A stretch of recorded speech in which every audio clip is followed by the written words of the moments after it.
it's understandable to feel pressure and to feel stressed for the upcoming examinations, but with proper time management and adequate planning, you could as well do it, So here are a few tips.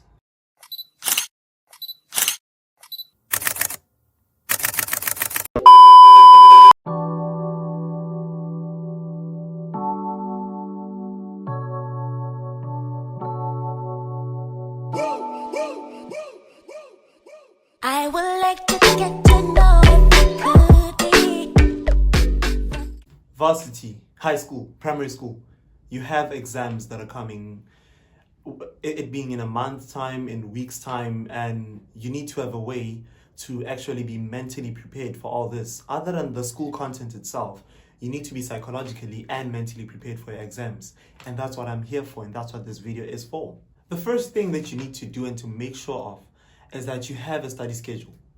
You need to have proper planning. You need to have a schedule that outlines which subject you're studying when, and try your best to actually make sure that you actually cover all of the content that is required of you before the examination, because then that'll ease all the stress.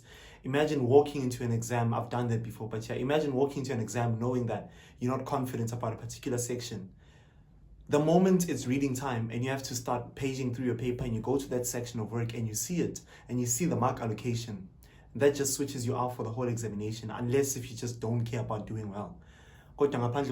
Besides that, make sure that you're adequately prepared for every single thing that will be thrown at you, if not almost every. So yeah, make a study plan, have a study schedule, and follow it.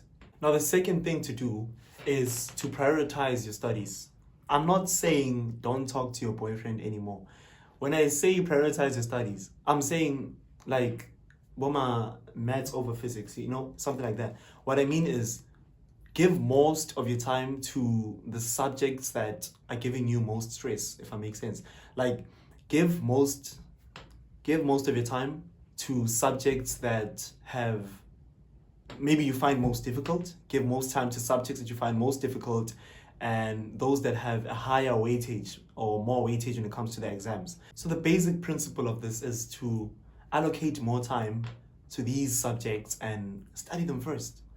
Study them first, and I'm not saying study them only, I'm saying study them first so that you can see what you know and what you don't know, because for now, we would like to assume that you don't know much about it, or they're just being difficult, they're giving you stress, so it gives you more time to actually blend in with them, Now, the third thing to do is break it down.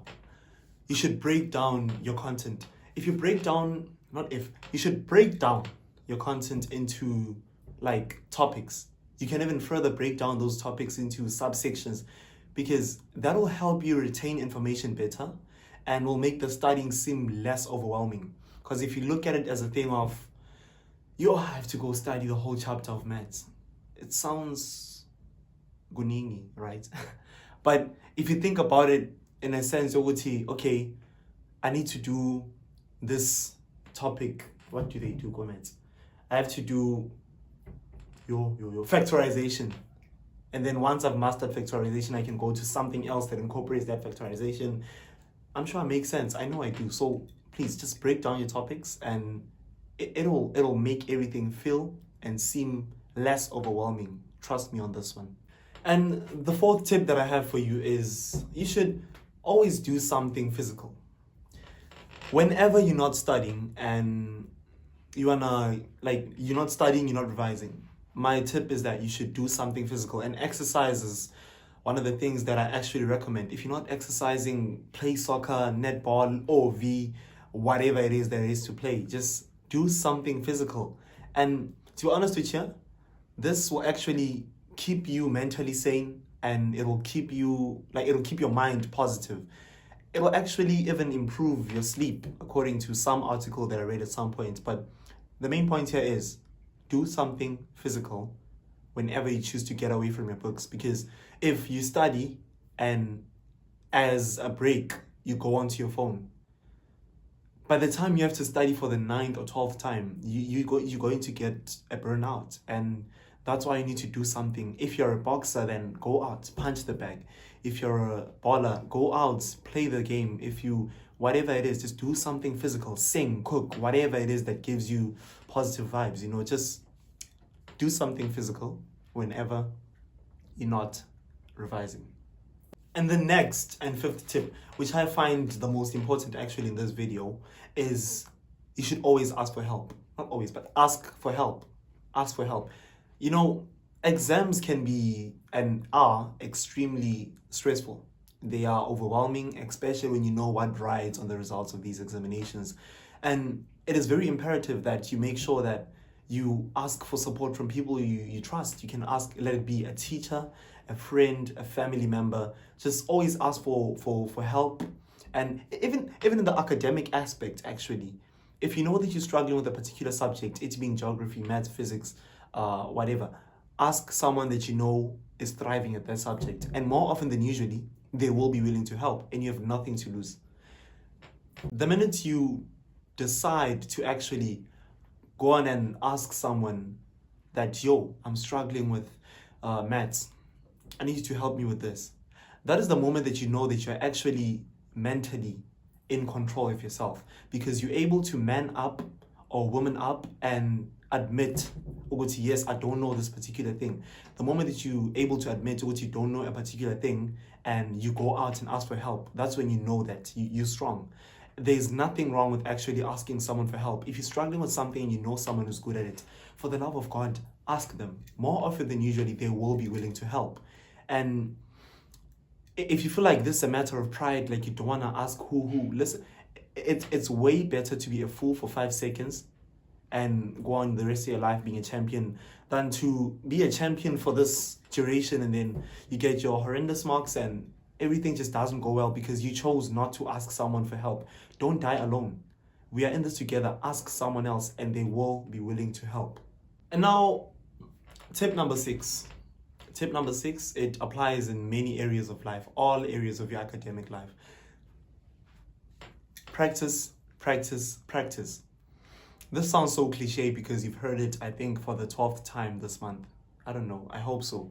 Because it really is true. You know, for subjects like maths and physics, you require a lot of practice and working through past papers, working through past questions and stuff like that. It really, it gives you that knowledge of how you can be asked.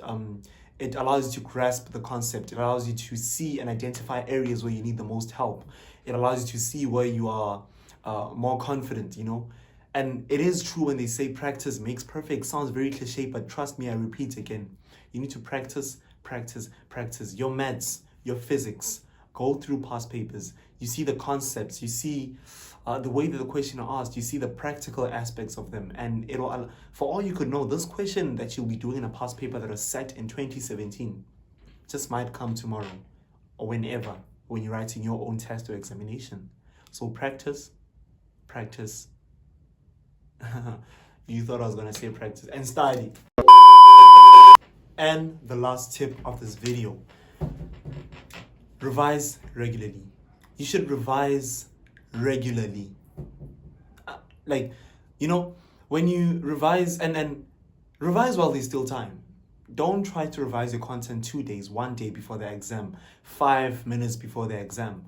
You should revise regularly because, again, there's a difference between something that you, in fact, I'm sure you've seen that at some points, there's something that you know now, you write it in the exam, but if I come and ask you next week, you don't know it. That's because that was in your short-term memory. But if you want something to be in your long-term memory, you need to make your brain know that, hey, we need this. You read something today, you come back after 9 hours, you revise it. You come back after 10 hours, you revise, come back after a day, you revise it. Your brain will know readily that, yes, this thing is required, we need it, we need it, we need it. That's why tying your shoes, you don't have to think about it. Doing, I don't know, the dishes, okay, most of you think about it. But yeah, like there are certain things that, like it's so mundane that it just comes, you know? And that's because you really engraved it into your long-term memory by revising it regularly, because then you improve your chances or ability to actually recall it and remember it, you know? So in a nutshell, what I'm saying is make sure to revise regularly in order to reinforce what you've just learned, and the rest will just flow like butter or a knife on, I don't know. But yeah. And that is the end of the video. Well, thank you for watching this video. Thank you for 500 subscribers. I'm now on 550, I think. Yeah, thank you. The community is growing. I'm glad that my tips are working for quite a number of people. It makes me happy because that was the goal of starting this channel. So knowing that it actually does the job, the thing that I've wanted it to do, and it's coming out quite well. You know, my goal is to inspire just 1 or 2 people, and the fact that I'm doing it to more than hundreds of people, it's making me a very satisfied person in life. You know, it's making me happy. And yeah, otherwise, if you want to see a video, so this was about mental health. This was about the mental part and the psychological part of preparing for exams.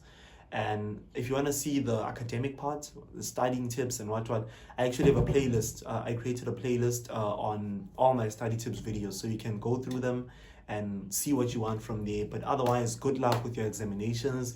Make me proud, make your parents proud, and remember to always stay happy and healthy. Peace.